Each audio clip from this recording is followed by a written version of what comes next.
जम्मू कश्मीर में कोरोना के 6,253 नए मामले आए सामने। जम्मू जिले में 1,075 और श्रीनगर में 1,464 नए संक्रमित। 7 मरीजों ने हारी महामारी से जंग।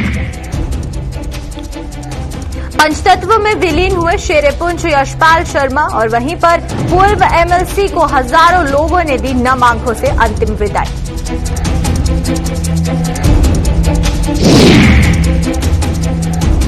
जम्मू कश्मीर के कई इलाकों में बर्फबारी से भरी ठंड। ऊपरी इलाकों में चारों ओर बिछी बर्फ की सफेद चादर। मौसम के मिजाज में कल नरमी आने का अनुमान।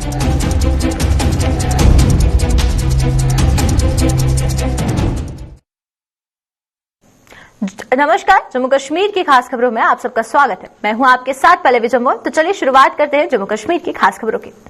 जम्मू कश्मीर में आज कोरोना संक्रमितों के 6,253 नए मामले सामने आए हैं। नेशनल हेल्थ मिशन द्वारा मुहैया करवाए गए आंकड़ों के मुताबिक जम्मू कश्मीर में 24 घंटों में 6,253 लोगों में कोरोना संक्रमित की पुष्टि हुई है।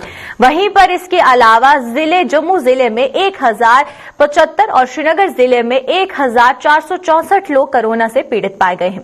कुल मिलाकर जम्मू सूबे में आज 1,754 और साथ ही साथ कश्मीर संभाग में 4,499 लोगों में कोरोना संक्रमित की पुष्टि हुई है। उधर जम्मू संभाग में 3 कश्मीर में 4 मरीजों की कोरोना से मौत भी हो गई। अच्छी खबर यह है कि आज 2,453 लोग कोविड से पूरी तरह स्वस्थ हुए हैं।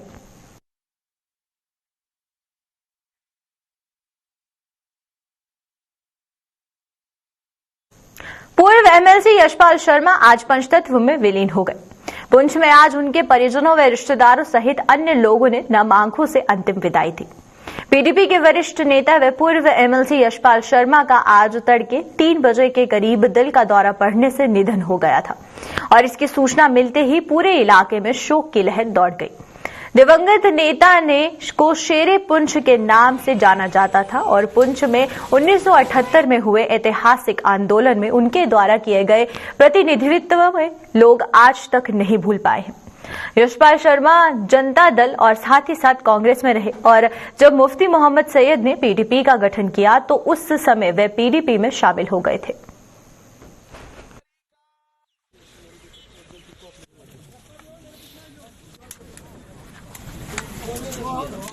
पूरे समाज का, पूरे जिले का, पूरी रियासत का एक बहुत बड़ा लॉस है जिसकी कमी कभी भी पूरी नहीं हो सकती है। समाज, ऐसे व्यक्ति समाज में सदियों के बाद आते हैं जिनका बेदाग कैरियर रहा है। 50 साल लगभग वो पॉलिटिक्स में रहे और बिल्कुल उन पर कभी कोई दब्बा नहीं लगा। बिना मजहब मिल्लत उन्होंने पूरे समाज की सेवा किया है। वो जीवन पर्यंत ऑनेस्ट रहे और मृत्यु शैया पर भी उसी ढंग से उन्होंने अपने जो है प्राण जो है दिए। और आज मैं आपको बताऊं, शर्मा साहब के जाने के बाद एक युग का अंत हो गया है। वैसे व्यक्ति, वैसा व्यक्तित्व शायद ही सदियों के बाद इस सृष्टि पर आता है और पुंछ के लिए, जिला पुंछ के लिए, हमारी वाम के लिए वैसा लीडर ना कभी आया है, ना कभी था और ना ही कभी होगा। शर्मा साहब न सिर्फ पीपल्स डेमोक्रेटिक पार्टी के कदावर नेता थे बल्कि उन्होंने हमेशा सेकुलरिज्म को यहाँ पर बढ़ावा दिया। हिंदू, मुस्लिम, सिख, ईसाई भाईचारा जो उसके लिए काम किया है और उनके जाने से जहाँ पार्टी को नुकसान हुआ है वहाँ पे पुंछ में जो सेकुलरिज्म को कायम रखते थे उस चीज़ को भी धक्का लगा है। शर्मा साहब का नुकसान जो है वो कौम का नुकसान है। शर्मा साहब एक बोल्ड वाइस, एक कदावर लीडर होने के साथ साथ एक बेबाक शख्सियत थी। उन्होंने हमेशा पुंछ की भलाई के लिए काम किया। वो पावर में रहे, वो पावर से बाहर रहे। उन्होंने लोगों के जहाँ पे जहनों पे राज किया वहाँ लोगों के दिलों पर भी राज किया। शान थे वो, सभी धर्मों के लोग, जितना भी कोई भी उनके पास आता था वो ऐसे लीडर बाय ऐसे लीडर थे जिनके पास हर धर्म का आदमी आता था और उन्होंने कभी ये नहीं सोचा ये हिंदू है, ये मुसलमान है, ये सिख है, ईसाई है, ये पारसी है। किसी को छोटा सा बड़ा काम, किसी को भी कोई परेशानी हुई, रात के 12 बजे भी आता था। 12 बजे रात को शर्मा साहब चलकर उसके काम के लिए कहाँ भी जाना होता था, चाहे डीसी ऑफिस में जाना होता था, चाहे पुलिस स्टेशन जाना होता था, तो वो उसके साथ चलते थे और कभी भी उन्होंने किसी आदमी को निराश नहीं किया। यहाँ तक भी उनकी अप्रोच थी जो काम उनके बस में होता था कभी उन्होंने ना नहीं किया, और हमेशा हर एक आदमी के साथ, चाहे छोटे से छोटा गरीब जिसका कोई बेसहारा आदमी उनके पास आता था उसकी भी हेल्प करते थे। उन्होंने कभी मदद मिलत सारी चीज़ों से उठकर हमेशा लोगों की जो है मदद की है, गरीबों की मदद की है और अपना नाम कमाया है। उन जैसा ना लीडर पूंछ में पैदा हुआ ना पैदा होगा। जम्मू कश्मीर में मौसम के बिगड़े मिजाज के चलते आज भी ऊपरी इलाकों में बर्फबारी का दौर जारी रहा। जम्मू सूबे के साथ साथ कश्मीर संभाग के कई जिलों में आज ताजा बर्फबारी से चारों ओर बर्फ की सफेद चादर बिछ गई। जम्मू संभाग के पत्नीटॉप के अलावा भद्रवा और कश्मीर के कोकरनाग के सहित अन्य इलाकों में बर्फ गिरने से तापमान में गिरावट दर्ज की गई और लोग घरों में दुबके रहे। बर्फबारी हो रही है, लोगों को मजा आ रहा है बर्फ में, लेकिन एक बात है कि लॉकडाउन भी है। लॉकडाउन लगाया गया है, इसको लोगों को सोचना चाहिए कि लॉकडाउन लगा है, कोई खतरा ही है, तभी लोग गवर्नमेंट भी हमारे बारे में सोच रही है कि लॉकडाउन लगे तब लोगों का बच सके। लोगों को चाहिए बर्फ भी है, आराम से घर में बैठे बुखारियों के नीचे बैठे आराम से लॉकडाउन का मजा उठाए और बर्फ का भी लुत्फ उठाएं घर बैठे आराम से। बर्फ जमा पड़ रही है, ऊपर से इंतजामिया का लॉकडाउन भी है, साथ में ऊपर वाले का भी लॉकडाउन शुरू हो चुका है। लोगों को, सरकार को आज लोगों को ज़्यादा अंदर धकेलने की ज़रूरत नहीं है, लोग खुद ब खुद आज अंदर आराम से बैठे हुए हैं। अब तो यही है, कुछ लोग मज़े ले रहे हैं और जिला इंतजामिया से हमारी यही गुजारिश है कि अगर बर्फ़ ज़्यादा हुई तो थोड़ा सा अलर्ट रहें कि इनके लोगों को मुश्किलात नहीं होनी चाहिए। बाकी बर्फ़ हो, लॉकडाउन हो, लोग मुतमईन हैं, तो इसी के साथ हम तमाम जिला इंतजामिया से ये रिक्वेस्ट करेंगे कि अगर बर्फ़ ज़्यादा पड़ी तो थोड़ा सा अलर्ट रहें। बाकी ऊपर वाले का फजल है, सारे यहाँ पर खुश आनंद। वैसे बिजली भी आज चल रही है और रोडों में जो बर्फ़ है थोड़ी थोड़ी लगभग जमा भी हुई है, गाड़ियाँ भी टोटली बंद हैं, लोग घरों में बखारियाँ तप रहे हैं, लुत्फ ले रहे हैं। कोरोना के कारण उपज रहे हालात के मद्देनजर जम्मू कश्मीर में लगाए गए साप्ताहिक पाबंदियों का आज रविवार को खासा असर देखा गया। जम्मू में अधिकांश दुकानें बंद रहीं और सड़कों से यात्री वाहन भी नदारद रहे। ट्रांसपोर्टों पर हालांकि पाबंदी नहीं थी, लेकिन इसके बावजूद ट्रांसपोर्टरों ने आज बसें व मिनी बसें सड़कों पर उतारने से परहेज किया। पाबंदियों के दूसरे चरण का आज आखिरी दिन है और कल यानी सोमवार सुबह 6 बजे से पाबंदियां हट जाएंगी। स्थानीय लोगों ने भी इन पाबंदियों के फैसले का स्वागत करते हुए प्रशासन का आभार जताया है। जो गवर्नमेंट ने लॉकडाउन का सिस्टम किया है वो बहुत ही अच्छा है और इस पे लोगों को भी अवेयर होना चाहिए और गवर्नमेंट को भी मतलब कि अवेयर होना चाहिए। और जो सैटरडे और संडे इन्होंने मतलब लॉकडाउन का सिस्टम किया हुआ ये बहुत ही अच्छा है, क्योंकि इससे जो कोरोना के जो केसेस हैं ये बहुत ही बढ़ रहे हैं, इसलिए इससे लोगों को भी कुछ मतलब सहूलियत मिलेगी और कुछ ऐसे जो मतलब अदारे हैं या कोई दुकानें हैं या दफ्तर हैं उनके लिए भी ये बहुत अच्छी मतलब चीज़ है कि इसके लिए लोगों को अवेयर होना चाहिए। जो लॉकडाउन हुआ है इस लॉकडाउन का हम स्वागत करते हैं।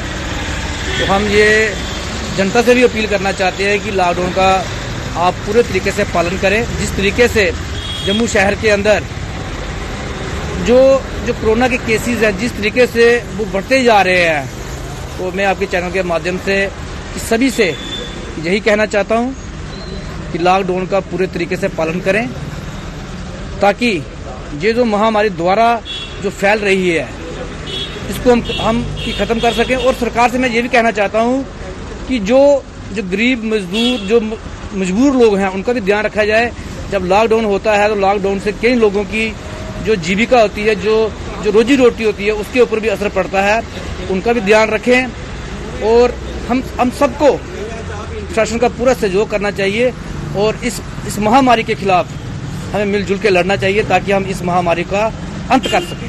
लॉकडाउन होना चाहिए, this is good thing for people के केसेस देखे बहुत केसेस बढ़ चुके हैं बेसिकली, दैट्स अच्छी बात है कि लॉकडाउन हो गया। लेकिन एडमिनिस्ट्रेशन को ये होना चाहिए कि टाइमिंग पहले बता देते हैं और कुछ, बाद में टाइमिंग और कुछ होती है। ये थोड़ा सा सिस्टम थोड़ा चेंज कर ले कि टाइम जो बताना तो एक ही बारी बता दे कि लोग भी अवेयर हो जाए, बेटर हो जाए कि टाइम एक बार ही बता दे। कश्मीर घाटी के तमाम जिलों में भी आज साप्ताहिक पाबंदियों का दौर जारी रहा।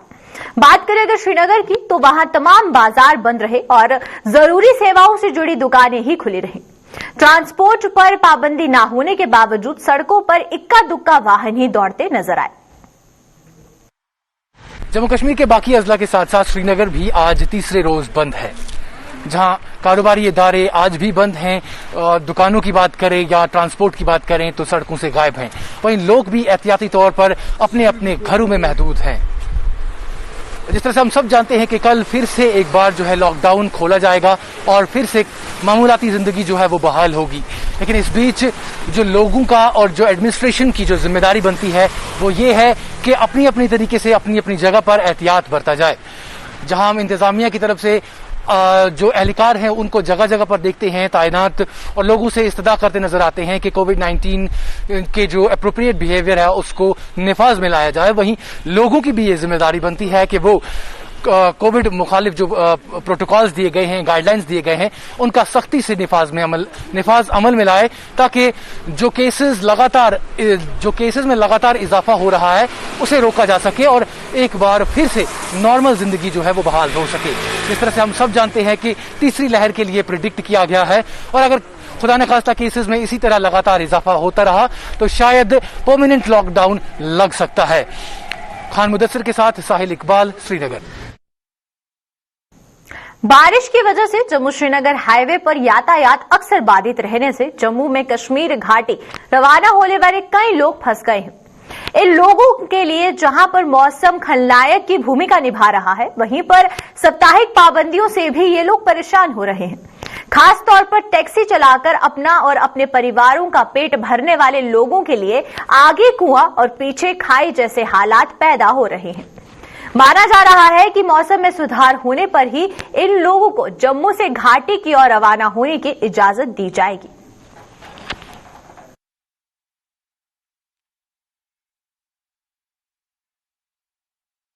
कोला लाया, बारिश ऊपर से पड़ता है, रास्ते में पड़ा हुआ है, रास्ता बंद है, बहुत लॉकडाउन का परेशानी हो रहा है, रास्ते का परेशानी उठ गई है।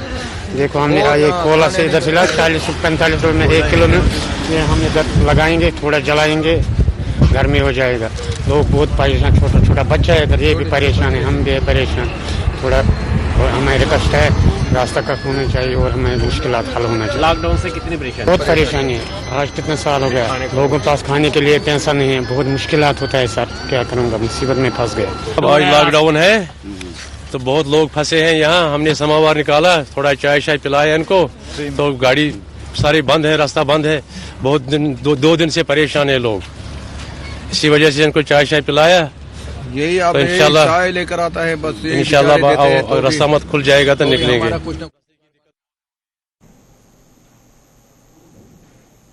गणतंत्र दिवस के मद्देनजर जम्मू कश्मीर के तमाम जिलों में सुरक्षा चाक चौबंद कर दी गई है। खासतौर पर कश्मीर सूबे के सभी जिले कड़े सुरक्षा घेरे में हैं, और जहां जम्मू कश्मीर पुलिस के साथ साथ केंद्रीय अर्धसैनिक बल भी पहले से और चौकस हो गए हैं। वहीं पर बात करें अगर बारामूला जिले की, तो वहां पर हाईवे के अलावा अंदरूनी मार्गों पर भी अतिरिक्त नाके स्थापित कर दिए गए हैं, जहां पर आने जाने वाली गाड़ी की गहनता के साथ तलाशी की जा रही है। राष्ट्रीय पर्व पर देशद्रोही अपने नापाक मंसूबों को अंजाम ना दे सके, इसके लिए पूरी ताकत झोंकी जा रही है। देखिए, ये तो हम सब के लिए एक बड़ी खुशी की बात है कि यहाँ रिपब्लिक डे आने वाला है, और उसी सिलसिले में हमारी तैयारियां जारी हैं। हमारे सभी लेवल्स पे जो इवेंट होते रहे हैं पास्ट में, उसी तरीके से इस बार भी इवेंट्स होंगे, और सारी तैयारियां जो हैं इसमें मुकम्मल हो चुकी हैं। 26 जनवरी की जो तैयारियां हैं वो जोरों खरोश से चल रही हैं। इस वक्त हम जिले बारामूला के खानपुरा के इस मुकाम पे मौजूद हैं। आप देख सकते हैं यहाँ पे जो सिक्योरिटी एहलकार यहाँ पे चाक चौबंद हैं, चाहे हम जम्मू कश्मीर पुलिस की बात करें या CRPF की बात करें, इसके साथ साथ जो बाकी दस्ते यहाँ पे तैनात हैं, और किस तरह यहाँ पे जो है गाड़ियों की तलाशी ली जा रही है और शनाख्ती कार्ड बाज़ाब्ता तौर पर चेक किए जाते हैं। क्योंकि अगर से देखा जाए पूरे मुल्क के साथ साथ यूटी जम्मू कश्मीर में भी यौम जमहूरिया की तकरीब कुछ ही दिनों के बाद जो है इनेकाद होने वाली हैं। और अगर हम ज़िले बारामूला की बात करें, जहां पे डिस्ट्रिक्ट पुलिस लाइन में यानी कि DPL में सबसे बड़ी तकरीब इनेकाद की जाएगी और वहां पे ज़िला तरक्याती कमिश्नर बारामूला भूपेंद्र कुमार जी खुद परेड पे सलामी लेगा और इसके साथ साथ प्रोग्राम भी वहां पे होंगे। और अगर हम ऊडी की बात करें, ऊडी में सब डिस्ट्रिक्ट मजिस्ट्रेट यानी कि SDM हरविंदर सिंह वो वहां पे परेड पे सलामी लेगा। और अगर जिला इंतजामिया की तरफ से, चाहे पुलिस महकमे की तरफ से या सिक्योरिटी एजेंसी की जानिब से जो इंतजामात यहाँ पे किए गए हैं वो बिल्कुल मुकम्मल किए गए हैं। बारामूला से मैं नदीम मानी के साथ इरशाद भट्ट, गुलिस्तान न्यूज, बारामूला कश्मीर। नेताजी सुभाष चंद्र बोस के 125वें जन्म दिवस पर आज देश भर में उन्हें याद किया जा रहा है। जम्मू में भी आज नेताजी सुभाष चंद्र बोस वॉलंटियर एसोसिएशन ने उनकी प्रतिमा पर फूल मालाएं अर्पित कर देश की आजादी के लिए उनके द्वारा दिए गए योगदान को याद किया। दूसरी ओर कठुआ में पूर्व सैनिकों और वरिष्ठ नागरिकों ने एक कार्यक्रम का आयोजन कर नेताजी सुभाष चंद्र बोस को अपने श्रद्धासुमन अर्पित किए। नेताजी सुभाष चंद्र बोस का जन्मदिन मनाया जा रहा है जो पूरे हिंदुस्तान में मनाया जा रहा है और इसी तरह जम्मू में भी आज महेशपुरा चौक में जो पिछले 26 साल से मना रहे हैं, आज बड़ी खुशी से मना रहे हैं उस नेताजी का जन्मदिन जिन्होंने हमारे हिंदुस्तान को आज़ाद कराने के लिए अपनी कुर्बानी तक दे दी। तब वो नौजवान थे और नौजवानों ने अपनी जो कुर्बानी दी है उसको हम कभी नहीं भूल सकते। नेताजी ने कहा था, तुम हमें खून दो, मैं तुम्हें पानी आज़ादी दूंगा।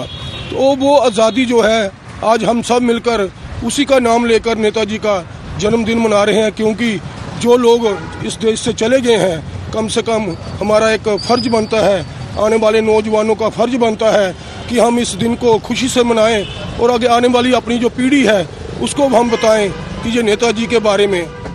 आज हम नेताजी सुभाष चंद्र बोस जी की 125वीं जयंती के ऊपर जहाँ पे आकर के उनको अपने श्रद्धा सुमन अर्पित किए हैं और मैं खास करके आज इस बात की हमें बड़ी ही खुशी है इस बात से कि हमारे जिस तरीके से गवर्नमेंट ऑफ इंडिया ने हमारे आदरणीय प्रधानमंत्री जी नरेंद्र भाई मोदी जी ने जो फैसला लिया है कि आज से जो 26 जनवरी का प्रोग्राम होता है वो 24 जनवरी से बजाय 23 जनवरी से हम जो है वो शुरू करेंगे। तो चलिए अब तक के जम्मू कश्मीर की खास खबरों में फिलहाल इतना ही। मुझे दीजिए इजाजत। नमस्कार।